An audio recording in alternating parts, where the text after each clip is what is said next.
Cisco and VMware working together to create a software-based Nexus switch? What in the world is happening here and why? You'll find out in this important nugget. So there's really three things you and I are going to focus on in this particular nugget. We want to go on a little history lesson. I'll walk you through this concept of a software switch, why we have it, what are the various generations of software switches, and then we'll get right in to the star of the show, the Nexus 1000V, with a particular emphasis on this nugget on really how it functions behind the scenes. Now, think about for a moment, if you will, what this virtualization has done to the traditional network infrastructure and the traditional network administrator. I mean, wow, things have really changed. We have virtual machines that are running on top of this VMware hypervisor, on top of the bare metal, and they are making connectivity with their virtual network interface cards to a virtual switch that exists inside the VMware infrastructure. Then all of that gets dumped onto an uplink to our physical switch that exists in the infrastructure. Wow, this is getting kind of strange, isn't it? We have a server admin person, and they are suddenly working with the switching in our infrastructure. No longer is that the network person that we would traditionally have with that expertise working with that. So that's a problem I think I see in this virtualized world. Think about something else. Let's call this VM A, B, C, D, and E. All of those VMs are going over this uplink, for example. Maybe we only use this one for a redundant type purpose. So let's say we have all of these A, B, C, D, and E going over this particular uplink. We've lost visibility to each of those server operating systems. We've lost the ability to distinguish A from B, from C, from D, and from E. What if we want to enact special policy on A and B compared to C, D, and E? These are all things that the 1000V, a collaborative effort between Cisco Systems and VMware, this is all things that this 1000V software switch seeks to address. So I promised you a bit of a history lesson, and that's exactly what we're doing here. When VMware first started out with this server virtualization technology, what they did was, cleverly, they created this virtual network switch in their software. The virtual machines would connect to this virtual network switch utilizing a virtual network interface card, and then there would be an uplink from this virtual software network switch to a physical network interface card, and we refer to that as the VMNIC. So this virtual network switch existed in the VMware software. And again, as I described in that previous presentation a moment ago, we would have the server person taking care of this virtual network switch configuration in the VMware realm of servers. Certainly not ideal, but again, you can see where VM was going here. VM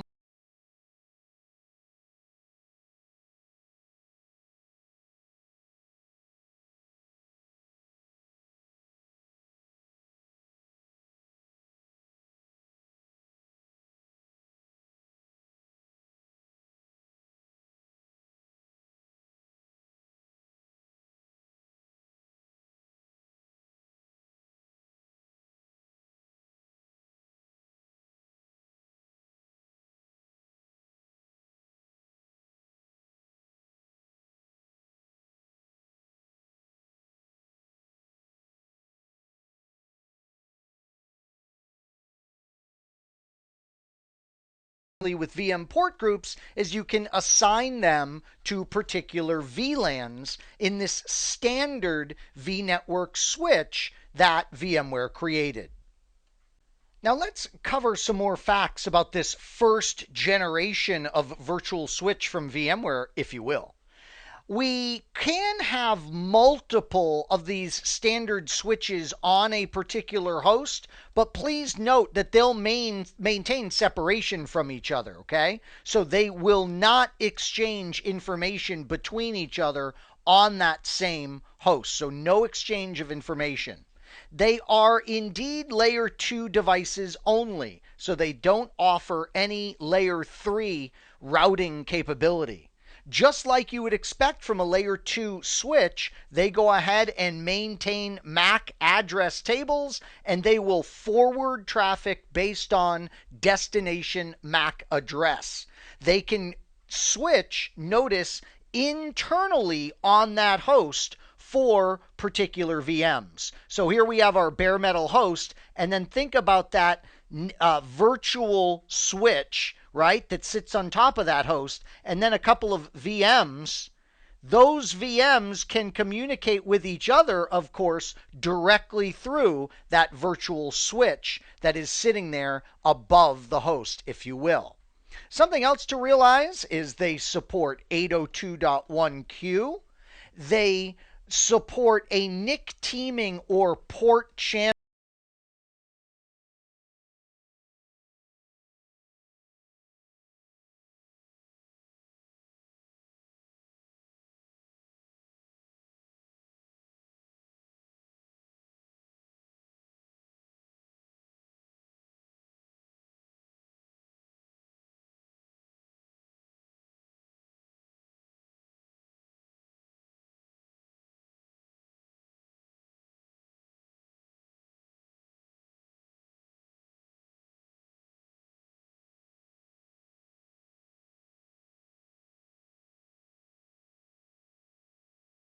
that are going to be connecting to virtual machines.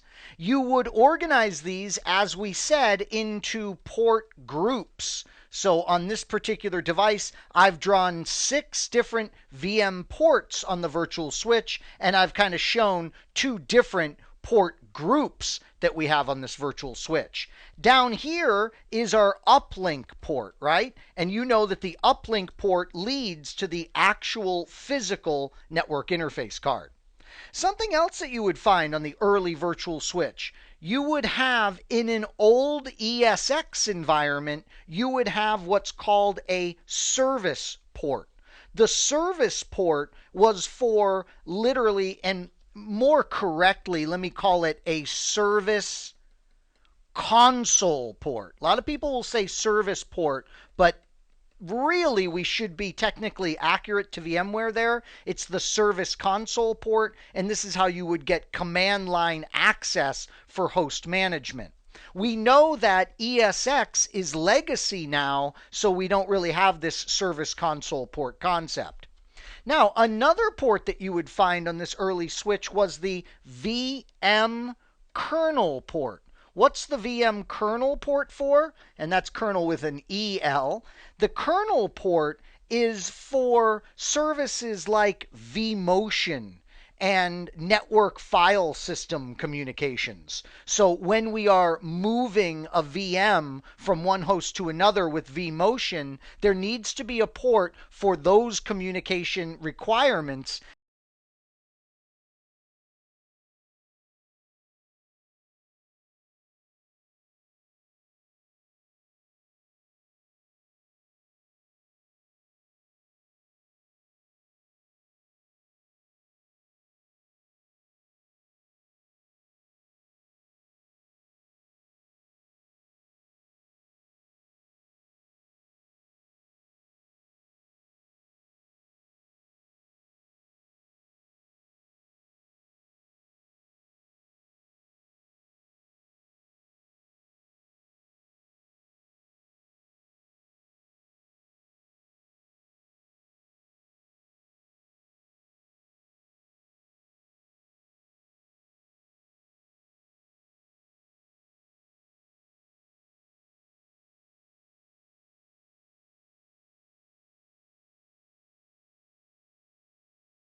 over multiple physical hosts. So it really was an exciting day for us VMware administrators when the virtual distributed switch made its appearance. Think about it. Not only was there a centralized and simplified configuration, but there was also the introduction of receive rate limiting. So we could finally start to limit the rate at which information would be received from a virtual machine. Also, a particular functionality that we had never seen before in the virtual switch environment from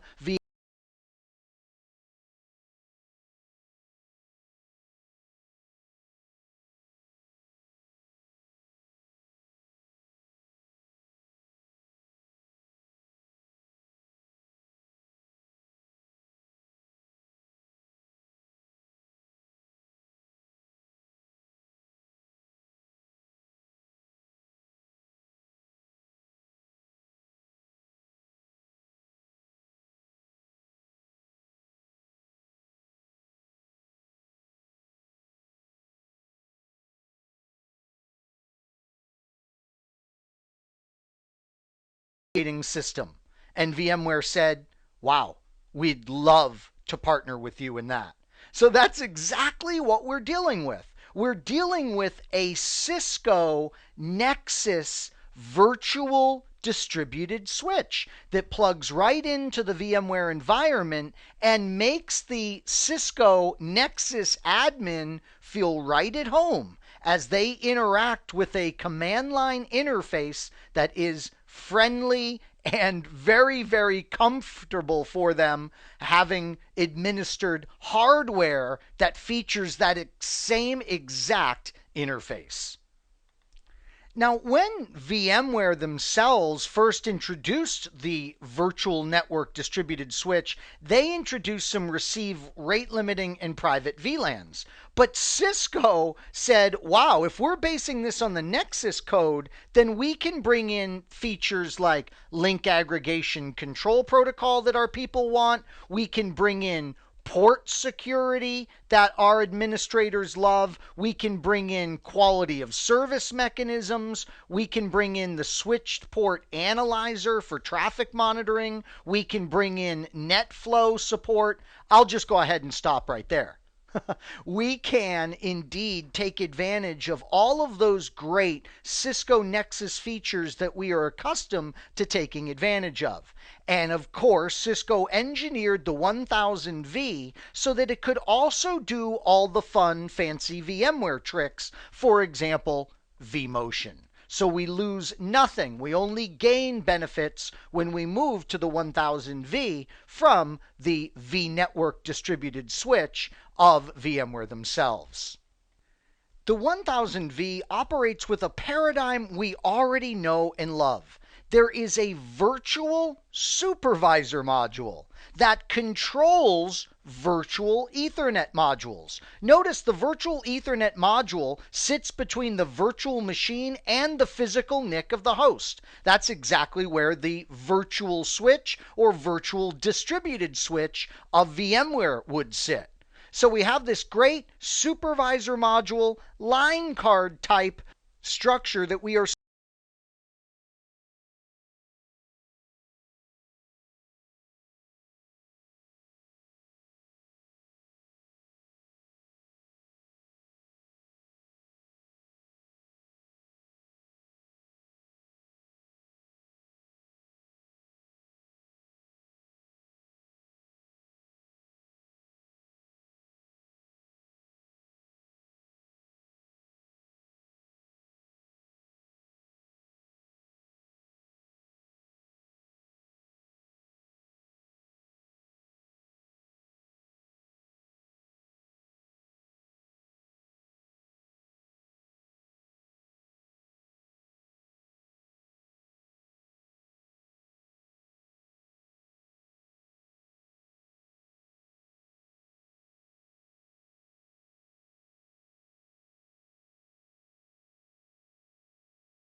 network environment.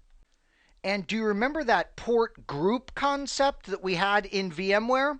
Well, in the 1000V, we have the concept of a port profile, and we can easily just map that over to the port group. So at the command line, we would say port hyphen profile in global configuration mode and create one like VMPP. And then we could go ahead and assign to this particular profile things like switch port mode access. We could say switch port access VLAN 100.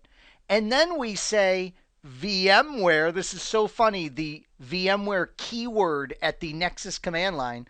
VMware port hyphen group and name it the same, VMPP. We could then no shut this particular construct and enable its state. So here you see how we can tie the port profile concept together with the port group concept of VMware in order to enact particular configurations on groupings of our virtual ports. Well, I bet you know what time it is. It's exam time. To wrap up this particular nugget,